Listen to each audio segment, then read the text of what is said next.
بسم اللہ الرحمن الرحیم الحمدللہ رب العالمین والصلاة والسلام علی سید المرسلین وعلی آلہ واصحابہ اجمعین وبعد۔ ایک ساتھی کا سوال ہے کہ ایسے کون سے فوائد ہیں جو حافظ قرآن کو دنیا اور آخرت میں اللہ رب العالمین عطا فرمائے گا، اور اس کے عزیز و اقارب اور اولاد کو کیا فائدہ حاصل ہوگا، اور اس کی پہلی اور بعد کی نسلوں کو کیا فائدہ ہوگا؟ تو اس کا جواب یہ ہے کہ الحمدللہ سب سے پہلے قرآن کریم کا حفظ کرنا ایک عبادت ہے، اور اس عبادت کے ذریعے حافظ قرآن شخص رضائے الہی کو چاہتا ہے اور اس کے لیے راتوں میں محنت کرتا ہے اور وقت نکال کر زندگی کے قیمتی اوقات سے قرآن مجید کو حفظ کرتا ہے، تو دنیا میں سب سے عظیم اگر کوئی کام ہے تو قرآن مجید کلام اللہ، جو شہنشاہ کائنات رب ذوالجلال اور خالق ارض و سما کا یہ کلام جس کو مل جائے، یہ رتبہ بلند ملا جس کو مل گیا، اگر حافظ قرآن کی یہ نیت نہ ہو تو پھر اس کی کچھ بھی اس کا فائدہ اس کو نہیں ملے گا، اور اس عبادت کو غیر اللہ کے لیے بجا لانے پر عذاب بھی ہو سکتا ہے اگر وہ نیت خالص نہ کرے اور اللہ رب العالمین کی رضا جوئی اور اس کی عبادت کا مقصد نہ ہو حفظ قرآن میں، کیونکہ اللہ کے نبی صلی اللہ علیہ وسلم نے فرمایا خیرکم من تعلم القرآن وعلم، تم میں سب سے بہترین شخص وہ ہے جو اللہ عز و جل کے کلام کو پڑھتا ہے اور دوسروں کو پڑھاتا ہے، سیکھتا اور سکھاتا ہے۔ یہ حضرت عثمان رضی اللہ تعالیٰ عنہ کی حدیث ہے، صحیح بخاری میں 5027۔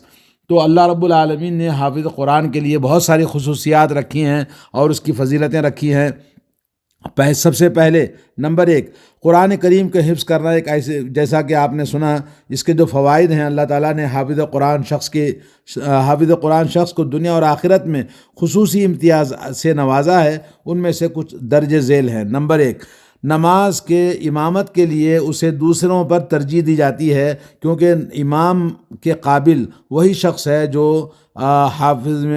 قرآن ہو، اور اللہ کے نبی صلی اللہ علیہ وسلم کی جو حدیث ہے، ابو مسعود انصاری رضی اللہ تعالیٰ عنہ کہتے ہیں کہ رسول اللہ صلی اللہ علیہ وسلم نے فرمایا لوگوں کی امامت وہ کروائے جو سب سے زیادہ قرآن پڑھنے والا ہو، یعنی حافظ قرآن ہو، اگر وہ اس میں یکساں ہوں تو پھر جو سب سے زیادہ حدیث رسول صلی اللہ علیہ وسلم سنت کا علم رکھنے والا ہو، اگر وہ علم حدیث میں بھی یکساں ہو تو پھر وہ جو سب سے زیادہ ہجرت کر کے آیا ہو، ہجرت میں سب سے پہلے آیا ہو، اگر ہجرت میں بھی برابر ہے، ہجرت کرنے میں بھی برابر ہے، تو پھر جو سب سے پہلے اسلام لایا ہو، اور کوئی بھی شخص سلطان کی موجودگی میں سلطان کی امامت نہ کروائے اور نہ ہی اس کے گھر میں اس کی خاص مسند پر بیٹھے۔ صحیح مسلم کی حدیث ہے 673۔ اور اسی طرح سے حضرت عبداللہ بن عمر رضی اللہ تعالیٰ عنہما کہتے ہیں کہ جس وقت اولین مہاجرین قباء کے قریب عصبہ جگہ پر رسول اللہ صلی اللہ علیہ وسلم کی آمد سے قبل آئے تو ان کی امامت سالم مولا ابو حذیفہ رضی اللہ تعالیٰ عنہ کرواتے تھے، کیونکہ آپ کو سب سے زیادہ قرآن مجید یاد تھا۔ صحیح بخاری 660۔ نمبر 2، اگر مجبوری کی بنا پر حافظ کے ساتھ کسی اور کو قبر میں دفن کرنا پڑے تو قبلے کی جانب حافظ قرآن کو پہلے رکھا جائے گا اور اس کے پیچھے دوسری میت کو دفن کر دیا جائے گا۔ چنانچہ حضرت جابر بن عبداللہ رضی اللہ تعالیٰ عنہما سے مروی ہے کہ رسول اللہ صلی اللہ علیہ وسلم غزوہ احد کے جان نثار شہیدوں کو ایک کپڑے میں کفن دیتے اور پھر فرماتے ان میں سے قرآن کس کو زیادہ یاد تھا، پس جب کسی کے بارے میں اشارہ کیا جاتا تو اسے لحد میں پہلے اتارتے، پھر دوسرے کو۔ فرمایا کہ میں روز قیامت ان سب کا گواہ ہوں، آپ نے جان نثاروں کو ان کے خون کے ساتھ غسل دیے بغیر دفن کر دیا تھا جنگ احد میں، اور ان کی نماز جنازہ ادا نہیں فرمائی تھی، کیونکہ شہید کا مقام، اور پھر ان میں سے کوئی حافظ قرآن ہو تو نور علی نور ہے۔ یہ حدیث صحیح بخاری 1278۔ اسی طرح سے نمبر 3 ہے، اگر امارت یعنی حکومت میں سربراہی میں اگر کسی کو اول منتخب کرنا ہے لیڈر میں، تو عہدہ سنبھالنے کے لیے سربراہی کا، امارت کا اور لیڈری کا تو استطاعت ہو تو حافظ قرآن کو ترجیح دی جائے گی۔ عامر بن واثلہ کہتے ہیں کہ نافع بن عبد الحارث سیدنا عمر بن خطاب رضی اللہ تعالیٰ عنہ کو اسقان جگہ پر ملے۔ عمر رضی اللہ تعالیٰ عنہ نے انہیں مکہ کا گورنر مقرر کیا ہوا تھا، تو آپ نے ان سے پوچھا اہل وادی پر کسے سربراہ مقرر کیا ہے؟ تو نافع نے کہا ابن ابزا کو۔ عمر رضی اللہ تعالیٰ عنہ نے کہا وہ کون ہے ابن ابزا؟ تو نافع نے کہا کہ وہ ہمارے غلاموں میں سے ایک غلام ہیں۔ عمر رضی اللہ تعالیٰ عنہ نے کہا تم نے غلام کو ان کا سربراہ بنا دیا؟ نافع نے کہا وہ قرآن کریم کے قاری ہیں، یعنی قرآن کریم کے حافظ ہیں، اور انہیں فرائض وراثت کا علم بھی اچھی طرح ہے۔ اس پر حضرت عمر رضی اللہ تعالیٰ عنہ نے کہا کہ تمہارے نبی علیہ الصلوۃ والسلام نے سچ کہا تھا، بے شک اللہ عز و جل اس کتاب کی وجہ سے لوگوں کو عزت اور سربلندی عطا فرماتا ہے، نوازتا ہے، اور دوسروں کو قرآن مجید کے چھوڑنے اور یاد نہ کرنے، بے توجہی کی وجہ سے ذلیل کر دیتا ہے۔ صحیح مسلم کی حدیث ہے 817۔ اور اسی طرح سے حافظ قرآن کے لیے آخرت میں حافظ کو ملنے والی امتیازی خوبیاں یہ ہیں۔ دنیا کے اندر تو ساری چیزوں میں امتیازی شان تو حافظ قرآن کی ہے، اسی طرح سے قیامت کے دن بھی حافظ قرآن کے لیے اللہ عز و جل نے بڑی سربلندیاں رکھی ہیں۔ نمبر 4 یہ ہے کہ حافظ قرآن کا جنت میں ٹھکانہ وہاں ہوگا جہاں وہ آخری آیت پڑھے گا۔ حضرت عبداللہ بن عمر بن العاص رضی اللہ تعالیٰ عنہ سے بیان کرتے ہیں کہ صاحب قرآن سے کہا جائے گا پڑھتے جاؤ اور چڑھتے جاؤ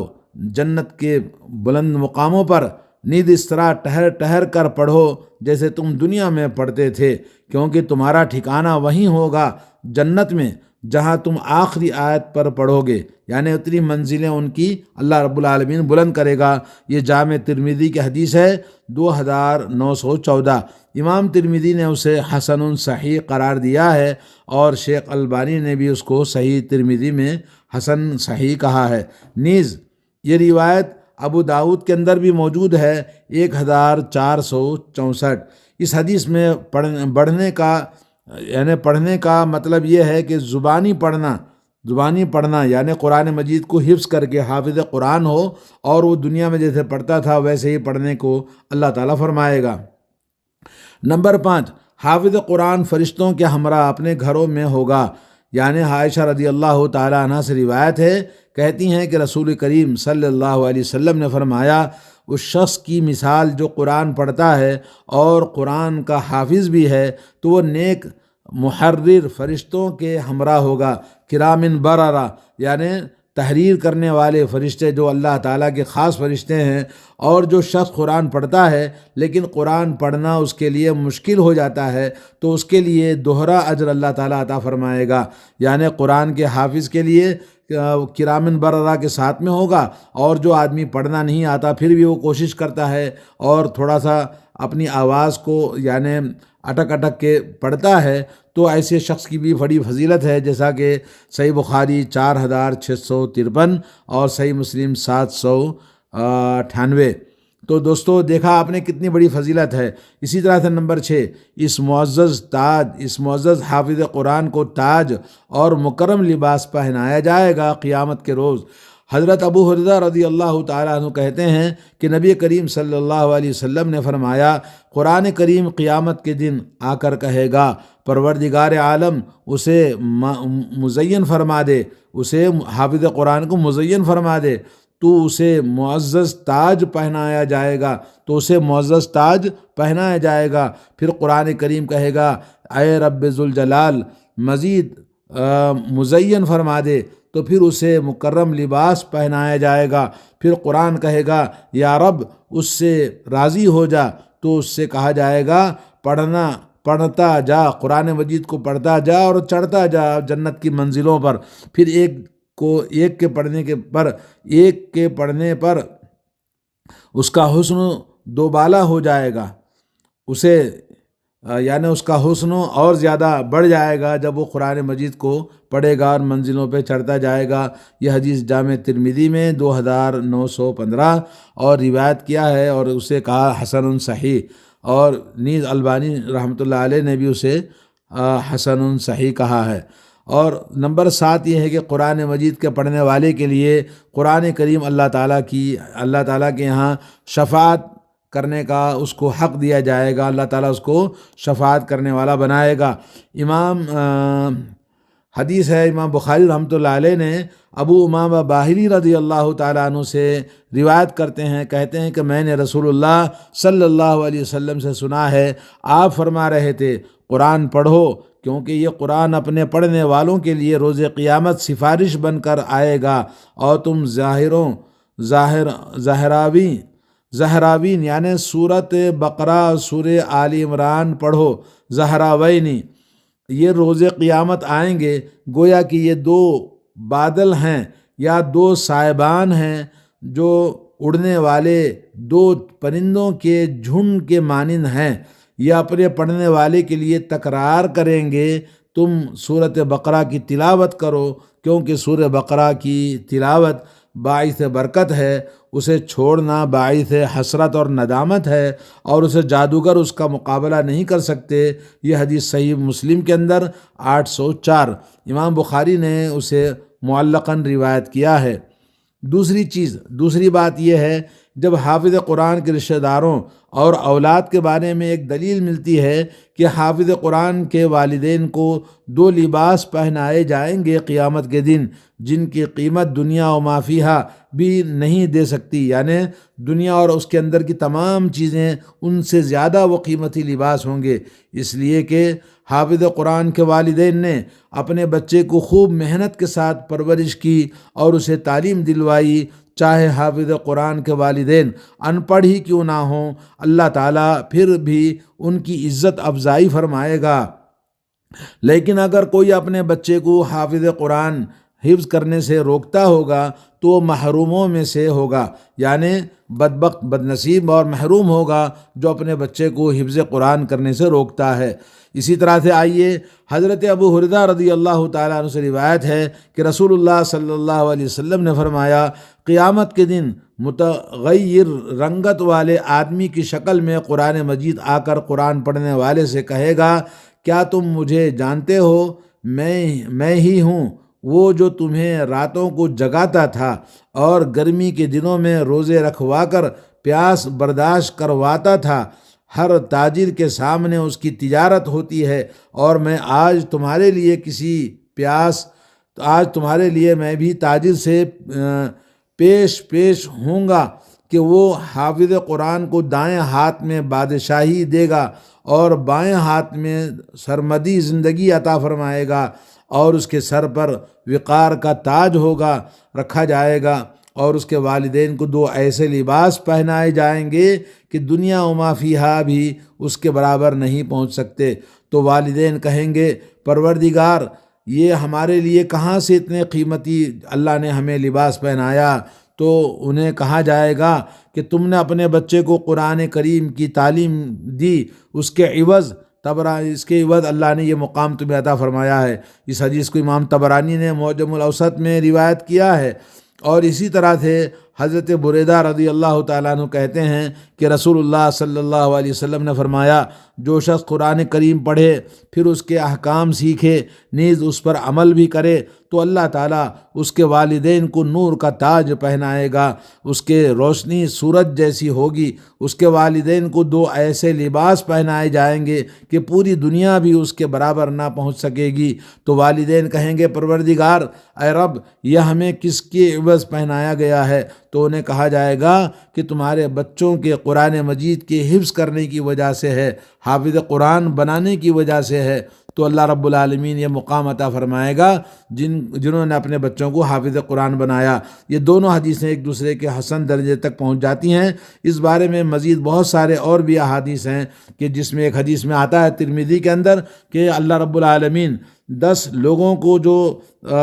جہنم کے مستحق تھے، اللہ تعالیٰ ان کو شفاعت نصیب فرمائے گا حافظ قرآن کی وجہ سے، جیسا کہ آپ کو امام ترمذی کی حدیث ہے اور امام ترمذی نے اس حدیث کو بیان کیا ہے۔ تو ہمیں چاہیے کہ اپنے بچوں کو ہم حفظ قرآن کرنے کے لیے ترغیب دلائیں۔ اور جیسا کہ ایک سوال ہے، کیا یہ صحیح بات ہے کہ ایک حافظ قرآن اپنی مرضی سے کسی بھی 10 آدمیوں کو جنت میں لے کر جائے گا، تو حافظ قرآن اور ان کے والدین کے لیے احادیث میں بے شمار فضائل آپ نے سن لیا۔ ان میں سے ایک روایت حضرت علی رضی اللہ تعالیٰ عنہ سے ہے کہ رسول اللہ صلی اللہ علیہ وسلم نے ارشاد فرمایا، جس شخص نے قرآن مجید پڑھا پھر اسے یاد کیا اور اس کو حلال اور اس کے حرام کو حرام جانا، تو اللہ عز و جل اللہ تعالیٰ اسے ابتدائی ہی میں جنت میں داخل فرمائے گا اور اس کے ان 10 عزیزوں کو حق میں اس کی سفارش قبول فرمائے گا جن پر جہنم واجب ہو چکی ہوگی، یعنی وہ فاسق اور مستحق عذاب ہو چکے ہوں گے۔ یہ حدیث مسند احمد، امام ترمذی، ابن ماجہ اور سنن دارمی کے اندر موجود ہے۔ تو اس طرح سے آپ نے دیکھا کہ اللہ کے نبی صلی اللہ علیہ وسلم نے کتنی بڑی فضیلتیں بتائی ہیں اس آدمی کے لیے جو اپنے بچوں کو حافظ قرآن بناتا ہے۔ اللہ تعالیٰ سے دعا ہے کہ اللہ تبارک و تعالیٰ ہمارے والدین کو اپنے بچوں کو حفظ قرآن کرنے کی توفیق عطا فرمائے اور ہمارے بچوں کو اللہ تعالیٰ حافظ قرآن بنائے۔ اللہ رب العالمین ہمارے گھر میں، جس کے گھر میں قرآن کا حافظ ہوگا تو اس کے گھر میں اللہ کا نور ہے۔ رب ذوالجلال کائنات کے شہنشاہ کا کلام اس کے پاس ہے، تو اس سے بڑی دنیا میں کوئی دولت نہیں، اس سے بڑی کوئی نعمت نہیں۔ اللہ تعالی ہم سب کو توفیق عطا فرمائے۔ وصلی اللہ علی نبینا محمد وعلی آلہ وصحبہ اجمعین۔ السلام علیکم ورحمۃ اللہ وبرکاتہ۔ ناظرین اکرام، اسلامک ٹی وی اس چینل کو ابھی تک جنہوں نے سبسکرائب نہیں کیا ہے، برائے مہربانی اس چینل کو سبسکرائب ضرور کریں اور ہر دن کی اپڈیٹ کے لیے اس کے ساتھ ہی ایک گھنٹی کا نشان آئے گا، اسے آپ ضرور پریس کریں اور اسے دبا کر آپ ہمارے ساتھ تعاون فرمائیں۔ جزاک اللہ خیر۔ السلام علیکم ورحمۃ اللہ وبرکاتہ۔